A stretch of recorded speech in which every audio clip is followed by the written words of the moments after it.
Next up, high protein hacks. Let's get some more protein in that diet, huh? How do I get all of my protein in a day? And how do I recommend you get all your protein in so you can hit your protein goals too? I get stopped on the street all the time and asked this question. I think it's because I'm delusional. Hey, you, long haired, unshaven Thor looking fellow. Care to help me reach my protein goals? Yes, of course. So we're going to hit it all here today. I'm going to give you some general rules and some tips and tricks as well. We'll go over a myth or two. But first, like most segments on Caffeinated, as you get to know me, I like to start with a why. Like, why do we want to eat all this protein in the first place? Why do we want to prioritize protein? Well, first off, what are proteins? Proteins are molecules that are built up of amino acids. So if you remember in our episodes when we talked about taurine and creatine, we talked a little bit that those were byproducts of end amino acids that were actually not directly responsible for making protein. The reason I pointed it out was generally when people think amino acids, they think, oh, the building blocks of protein. Why do we emphasize getting more protein in our diets? Well, first, kind of the easy one you kind of know, protein is the building blocks of muscles. So when you're in the gym, training your glutes hard like I do, you need protein if you want to build those glutes.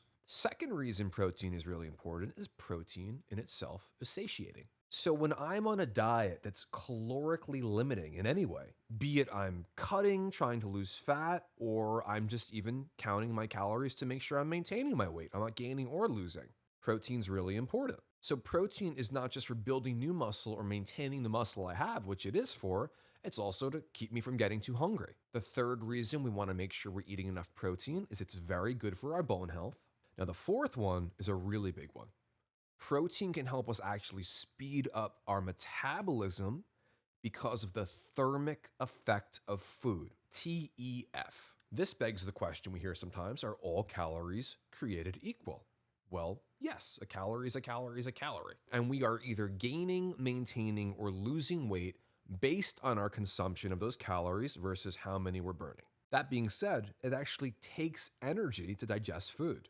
It takes calories to burn calories. And protein, it takes more energy to digest. So while 5 to 15% of the calories and carbohydrates and fat are used to burn the carbohydrates and fat, 20 to 35% of the calories and protein are actually being used to burn the protein. So in big round numbers, if I eat 250 grams of protein a day or 1,000 calories of it, which is a lot of protein, anywhere between 200 to 350 of those calories are going to be used to burn the food. And by burn, I mean digest, absorb, metabolize, all that good stuff. This, in essence, is increasing our metabolism. This is a fantastic effect of protein. Protein is also shown to help with blood pressure and healing from injuries. And we won't talk too much about that today, but more reasons that protein's pretty great. But the bottom line is the more protein in your diet within reasonable limits, of course, the better it is. So what is the easiest way to get more protein? Well, the easiest way to get more protein is just to eat more food. But if I'm trying to lose fat or even maintain my weight, I have to get creative with my food sources in order to do that. I can't just eat protein or food like crazy without paying attention to the calories. So me personally, I usually want to eat for my size about 190 to 200 grams of protein a day. Here's how I do it without eating too many calories. Rule number one, make substitutions. This is the easiest example I can think of. Look at the things you already enjoy, make some substitutions. Do you enjoy drinking coffee like I do? Well, a cup of whole milk has about 150 calories, 8 grams of protein. A cup of Fairlife ultra filtered milk is 80 calories and 13 grams of protein. If I make this change alone, I can have a cup of Fairlife and get more protein for less calories. Or I can go really crazy, have 2 cups of Fairlife, get double the protein for just about the same amount of calories. It's an easy change and that milk's really good. Second substitution you can make that's really easy, opt for an Applegate or an organic cold cut. That means one that's not loaded with nitrates, fat, and all kinds of crap. You can have 2 slices of Applegate ham for only 70 calories and about 11 grams of protein. Avoid the boar's head cold cut cheese stuff and, get the Applegate, you're rocking. Cold cuts in many ways are demonized sometimes. If they're prepared in a healthy way like Applegates are, they're okay to eat. I like Applegate products in general. I get a bunch of different stuff from them. I even give them to my kids. Check them out. Third substitution, snacks. I'm going to go there. I'm going to say it. the Ninja Creamy.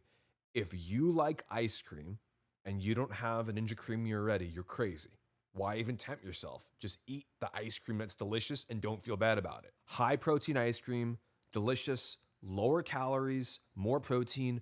Do it already. I'll get you the link. You can check out last week's episode as well. I give you my high protein cookies and cream Ninja Creamy recipe. That's the one I have a variation of, or the one I eat almost every single night. Fourth substitution, to egg or egg white? That is the question.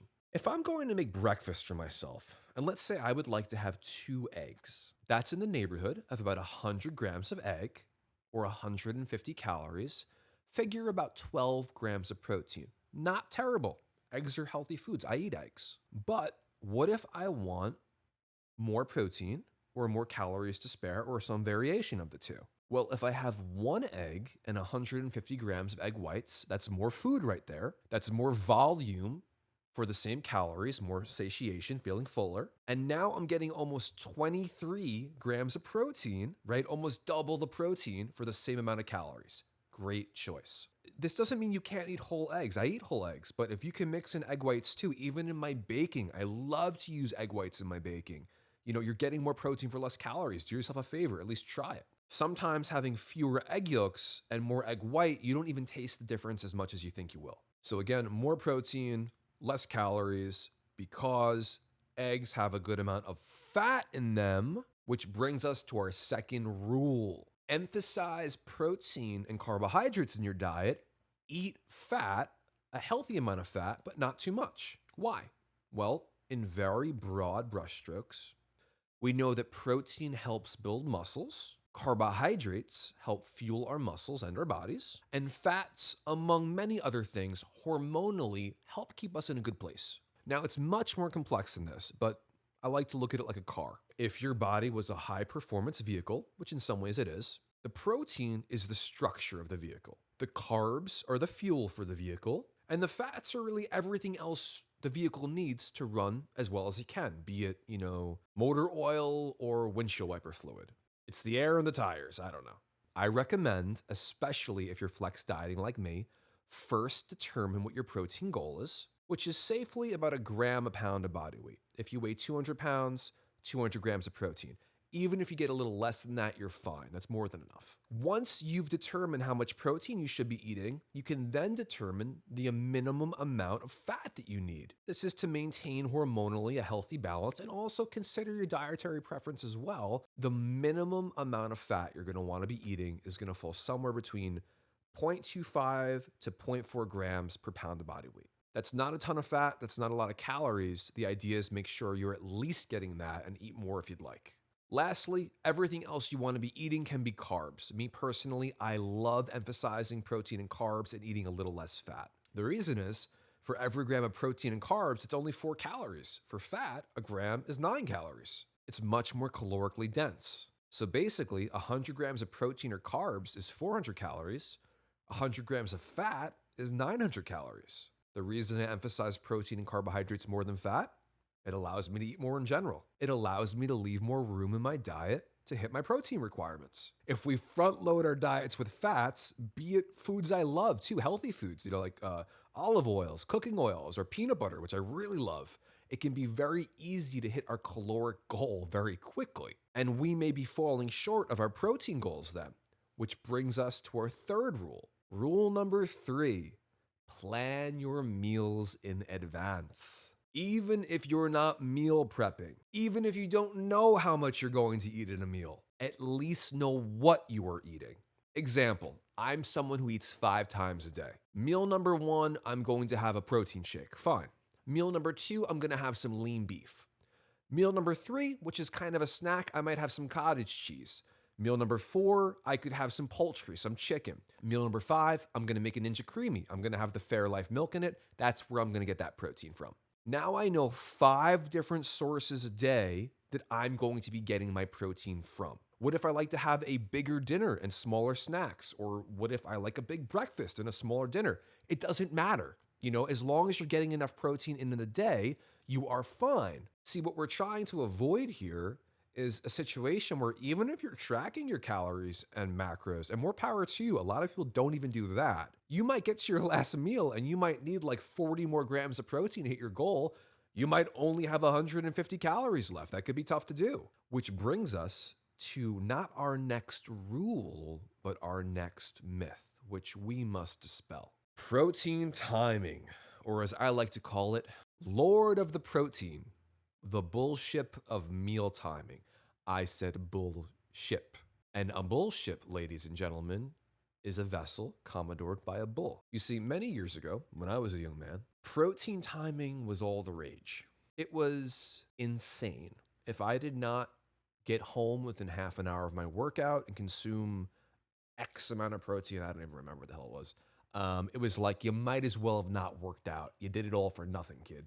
Okay, so the long story short is this is some grade A baloney, like boar's head. The only time you need to consume protein pretty quickly is if you say you fasted overnight, you woke up, you trained fasted, and now you haven't had protein in your body in, I don't know, 12, 16 hours, something crazy like that. I know this because I intermittent fasted for a long time, and I did just that. I don't intermittent fast anymore because it doesn't suit my lifestyle, but we're gonna do a whole episode on intermittent fasting.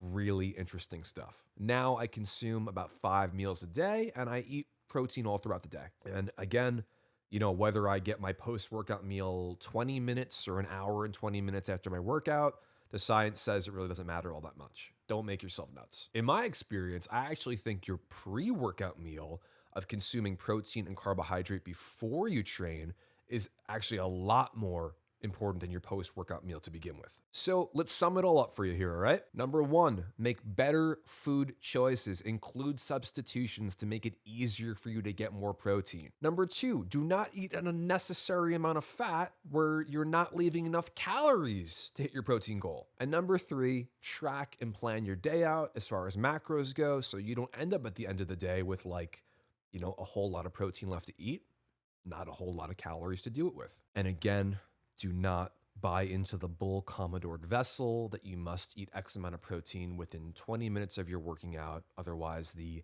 anabolic window will close. In actuality, the only window closing is at McDonald's at 10:31 when I just ordered 43 sides of sausage and a Diet Coke to hit my protein goals, and they've just stopped serving breakfast. Well, joke's on them. I have nothing else to do today, so I'm going to sit in my car and wait here in the drive-thru line until they open the next morning for breakfast. Losers. That's how I get enough protein in my diet. That's how I make it happen every day. Let me know in the comments how you get enough protein in your diet, and who knows, maybe you have a hack for me. Maybe I'll use it in another episode like I came up with it. I don't know. It's hard to come up with all this content. I could use a hand.